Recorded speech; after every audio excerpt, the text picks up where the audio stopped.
अगर आपको मेरी वीडियो अच्छी लगी हो तो इसे दोस्तों में शेयर कीजिए और मेरी इस वीडियो को कमेंट्स भी कीजिए और मेरी इस वीडियो को लाइक भी कीजिए और मजीद मेरी अच्छी वीडियो देखने के लिए मेरे चैनल को सब्सक्राइब कीजिए।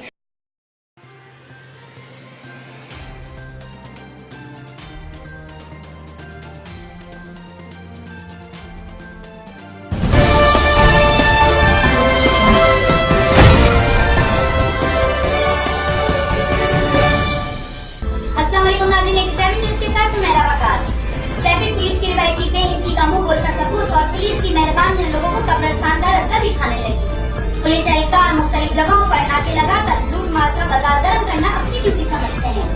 ट्रैफिक पुलिस की गफलत और लापरवाही से आए रोज हादसात में इजाफा होने लगा। शहरियों ने आरपीओ डेरा गाजी खान और डीपीओ लिया से फौरी नोटिस लेने का मुतालबा किया है।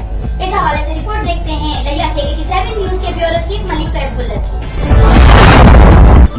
लिया ट्रैफिक पुलिस के बेहिसी का मुंह बोलता सबूत रक्षों पर बड़े बड़े 30 से 40 फुट लंबे लोहे के गार्ड पीआर और सरिये लोड करके रोड पर रवां दवा आए रोड हादसा का बहस करने लगे। ड्यूटी पर तैनात ट्रैफिक पुलिस एहलकार ओवरलोड रक्षों को देखकर इनको अपनी आंखें बंद करने पर रक्षा ड्राइवरों से ली हुई रकमी मजबूर कर देती है। गुज़श्ता चंद रोज कबल जमन शाह के करीब मोटरसाइकिल सवार और ओवरलोड रक्षा के दरमियान होने वाले तसादम में मोटरसाइकिल सवार की टांग कटकर रोड के दूसरे किनारे पड़ी। ट्रैफिक पुलिस गैर कानूनी तौर पर चलने वाली ट्रैफिक के खिलाफ कानूनी कार्रवाई करने की बजाय इनसे मंजिलें लेकर खुली छुट्टी दे रही। ट्रैफिक पुलिस सारा दिन लिया शहर और गिरदोनवा में मुख्तलिफ जगहों पर नाकाबंदी करके आए रोज सादा लोगों से लूट मार करने में सरगर्म रहते हैं। ट्रैफिक पुलिस की गफलत लापरवाही से आए रोज हादसात में इजाफा होने लगा। शहरियों ने डीपीओ लिया से नोटिस लेने का भरपूर मुतालबा किया। कैमरा टीम के साथ मलिक फैजुल्लाह 87 न्यूज लिया।